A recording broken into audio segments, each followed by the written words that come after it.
लगातार चल रहा है कि कानून देश में कड़े बनाए जा रहे हैं, लेकिन भीड़ अनियंत्रित होकर के जिस तरह से लोगों को मारने का काम कर रही है, जिसे मॉब लिंचिंग कहते हैं। मेरे जनपद में, मेरे मंडल में 3 लोगों को छत्तीसगढ़ के अंदर मारा गया। मान्यवर उत्तर प्रदेश के अंदर, अलीगढ़ के अंदर इस प्रकार के भीड़ तंत्र ने एक व्यक्ति की हत्या की। मेरे यहाँ काष्ठ कला उद्योग है, पूरे विश्व के अंदर सहारनपुर का फर्नीचर जाना जाता है।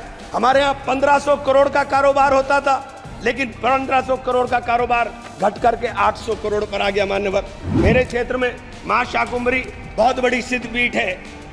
10 साल से मान्यवर, पिछले 10 साल से दिल्ली यमुनोत्री नेशनल हाईवे अधूरी स्थिति के अंदर पड़ा हुआ है। बार बार बड़ा शोर मचाया जाता है कि सब पूरा हो रहा है, लेकिन आज तक नहीं हुआ। मैं आपसे हाथ जोड़कर विनती करता हूं, माननीय सरकार को कहें कि हमारे माननीय सभापति महोदय, महामहिम राष्ट्रपति महोदय के अभिभाषण पर आपने मुझे बोलने की अनुमति दी, मैं आपका आभारी हूं। महामहिम ने अपने संबोधन में स्वास्थ्य जैसे महत्वपूर्ण विषय पर मात्र 10 सेकंड 15 सेकंड के अंदर अपनी बात समाप्त कर दी। मान्यवर, 55 करोड़ भारतीयों को आयुष्मान योजना में पात्रता थी। 25,000 जन औषधि केंद्र खोले जा रहे हैं और 10 वर्ष से ऊपर के नागरिकों को भी प्रधानमंत्री आरोग्य योजना में पात्र बनाने का निर्णय लिया गया। लेकिन मान्यवर, इसके साथ ही एक और बात जो बार बार कही जा रही है कि जिस परिवार के अंदर 6 यूनिट होंगी, केवल उनका ही आयुष्मान कार्ड बनेगा। एक तरफ जनसंख्या नियंत्रण की बात होगी और दूसरी तरफ जिनके ज्यादा बच्चे होंगे, केवल उनका ही आयुष्मान कार्ड बनने का काम होगा। आयुष्मान योजना के अंदर जब आप प्रगति का जश्न मनाते हुए इस चुनौती को भी स्वीकार करिए कि इस योजना में लगभग 34 करोड़ कार्ड जारी किए गए, जिनमें से 6.5 करोड़ 80 लाख लाभार्थियों को उपचार मिला। 55 करोड़ में से अभी भी 20-21 करोड़ के लोगों को कार्ड इस योजना के शुरू होने के 6 वर्ष 6 माह के बाद भी देश के अंदर नहीं मिल पाए। मान्यवर, एक ही टेलीफोन नंबर के ऊपर जिस प्रकार से लाखों कार्ड, एक टेलीफोन नंबर के ऊपर लाखों 7.5 लाख आयुष्मान कार्ड बना दिए गए। ये मान्यवर सरकार ने ही पकड़ा है, ये मैंने नहीं, सरकार ने ही पकड़ा है, ये सरकार ने ही बताया है। एक ही नंबर के ऊपर ये एक योजना लोगों के भलाई के लिए, लोगों के अच्छाई के लिए ये योजना थी, लेकिन इस योजना की अंदर जो खामियां हैं, मैं केवल उनके तरफ ध्यान दिलाने का काम कर रहा हूं।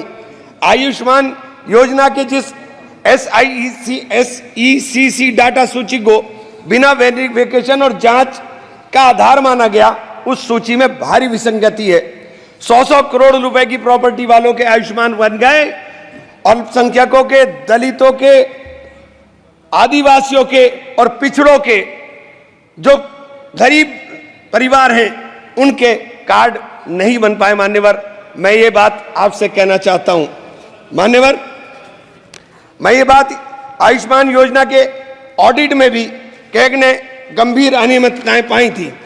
माननीय अध्यक्ष जी, हेल्थ सर्विसेज हमारे देश के लिए, चूंकि जिस देश का नौजवान स्वस्थ होगा, जिस देश का नौजवान स्वस्थ होकर के काम करेगा, वही देश तरक्की करेगा। स्वास्थ्य के ऊपर जब आप बात करते हैं कि हमने 315 मेडिकल कॉलेज नए बना दिए, लेकिन उन मेडिकल कॉलेज के अंदर क्या मानकों के अनुरूप आपने जो उपकरण है उनको उपलब्ध कराने का काम किया, या उन मानकों के अनुरूप आपने डॉक्टर उपलब्ध कराने का काम किया? मान्यवर, मेरे यहाँ शेखुल मेडिकल कॉलेज बनाया गया, 10 साल हो गए उस मेडिकल कॉलेज को, लेकिन आज तक उस मेडिकल कॉलेज के भवन हस्तांतरित नहीं हुआ, और जब भवन हस्तांतरित नहीं हुआ तो अनुरक्षण का पैसा नहीं मिला। मान्यवर, 10 साल तक जिसके ऊपर मेंटेनेंस ना हो, उस भवन को बताइए उसकी स्थिति क्या हो गई हो। मेडिकल कॉलेज बना दिया है, लेकिन मेडिकल कॉलेज के अंदर डॉक्टर नहीं है, एक भी सुपर स्पेशलिटी विभाग नहीं है। आप कह रहे हैं मेडिकल कॉलेज है, कोई सुपर स्पेशलिटी नहीं है, और जब सुपर स्पेशलिटी नहीं है तो फिर मरीजों को बाहर जाना पड़ेगा। मान्यवर, बड़ा चारों तरफ से घिरा हुआ 3-3, 4-4 प्रदेश से घिरा हुआ क्षेत्र है मेरा। जब मेरे जैसे क्षेत्र जो समृद्ध क्षेत्रों के अंदर भी लगता है, वहां पर उस मेडिकल कॉलेज का, सरकारी मेडिकल राजकीय मेडिकल कॉलेज का ये हाल है, तो देश के अंदर क्या होगा मान्यवर? इस तरफ ध्यान देने की जरूरत है। इसी प्रकार से आपने विश्वविद्यालय का है, विश्वविद्यालय मेरे महाशय कुमरी विश्वविद्यालय खोला गया, 4 साल हो गए, लेकिन आज तक शैक्षणिक सत्र पूरा तरीके से स्टार्ट नहीं हो पाया मान्यवर। पूरी बिल्डिंग आज तक नहीं बन पाई मान्यवर, पूरा पैसा नहीं मिल पाया। आपके केंद्रीय विश्वविद्यालयों में जिस प्रकार के 45 केंद्रीय विश्वविद्यालयों में 30% से अधिक शिक्षण पद खाली पड़े हुए मान्यवर, 30% से अधिक। एएमयू एक बहुत बड़ा शिक्षण संस्थान है, जहां शिक्षकों का अभाव है, उसका फंड लगातार काटा जा रहा है। किशनगंज के अंदर उसकी जो ब्रांच थी, वो ब्रांच ऑलमोस्ट बंद होने के कगार पर आ गई मान्यवर। इन संस्थाओं से गरीबों के बच्चे पढ़कर निकल रहे हैं। मैं आपके ध्यान इस तरफ जरूर दिलाना चाहूंगा कि जब नीट की परीक्षाएं कैंसिल हो जाएं, जिस प्रकार से बार बार पर्चे लीक हो जाएं, तो सरकार को इन चीजों के ऊपर ध्यान देने की जरूरत है मान्यवर। देश का नौजवान आज परेशान है, चाहे वो अग्निवीर के नाम पर हो, चाहे वो नीट के नाम पर हो, और चाहे वो उद्योग धंधों के नाम पर हो। जब आप उद्योग धंधों की बात करते हैं, आप कहते हैं कि हमारी सरकार 5 ट्रिलियन इकोनॉमी की तरफ जा रही है, लेकिन मान्यवर ये नहीं बताने का काम करते कि 5 ट्रिलियन इकोनॉमी के लिए 10% से अधिक की ग्रोथ रेट चाहिए। आपकी ग्रोथ रेट क्या है साथ मान्यवर? जब मैं आपका ध्यान इस रोजगार के गंभीर विषय की तरफ रखूंगा, राष्ट्रीय सांख्यिकी मंत्रालय एनएसओ द्वारा असंगठित क्षेत्र में उद्यमों के सालाना सर्वे में जो चौंकाने वाला तथ्य है, वो ये है मान्यवर के जुलाई 2015 से सितंबर 2023 के बीच भारत में लगभग 18 लाख फैक्ट्रियां बंद हुई हैं, जिसमें 54 लाख से अधिक लोगों की नौकरियां चली गई।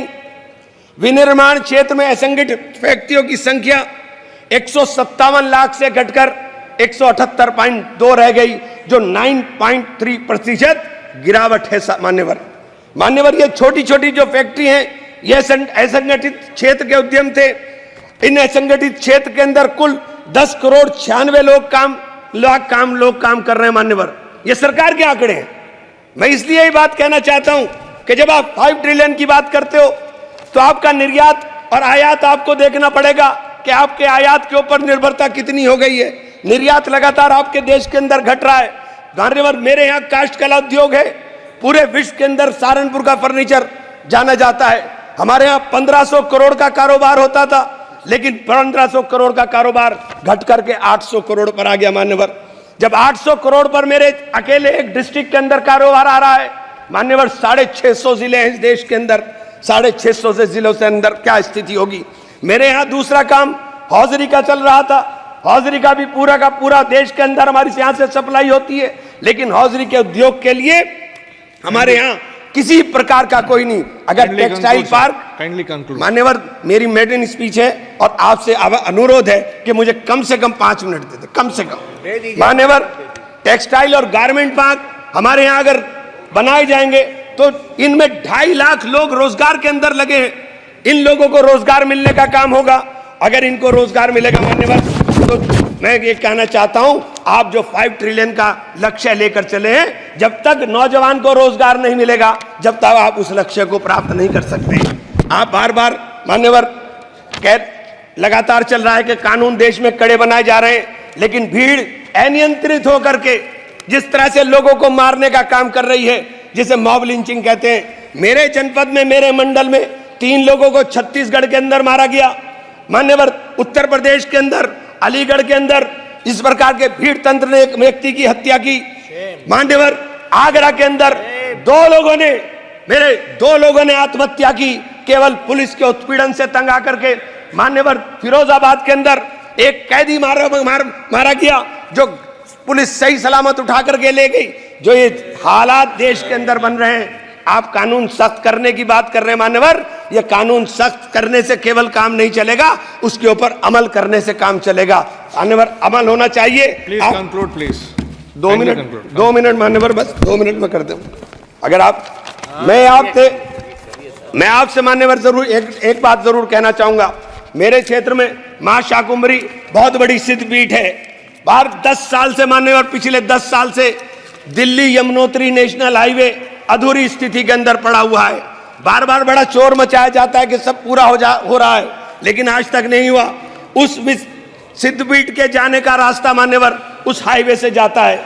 अगर मान्यवर इसी योजना के अंदर उसको शामिल कर लिया जाए कि हमारी सिद्धपीठ के ऊपर जाने वाले श्रद्धालुओं को रास्ता सही मिल जाए, तो मान्यवर लाखों लोग उधर जाने का काम करते हैं। मेरे शहर के अंदर, सहारनपुर शहर के अंदर मान्यवर एक एलिवेटेड हाईवे की आवश्यकता सबसे ज्यादा थी। मैंने आपके माध्यम से अनुरोध करना चाहता हूं कि हम लोग जीत कर आए हैं, लोगों ने बड़ी उम्मीदों के साथ जीता है। और मुझे तो कहा था रघुकुल रीत सदा चली आई, प्राण जाई पर वचन न जाई। जिन लोगों ने मुझसे वचन लेकर के जीत का वादा किया था मान्यवर, मेरी भी जिम्मेदारी है। मैं आपसे हाथ जोड़कर विनती करता हूं मान्यवर, सरकार को कहें कि हमारे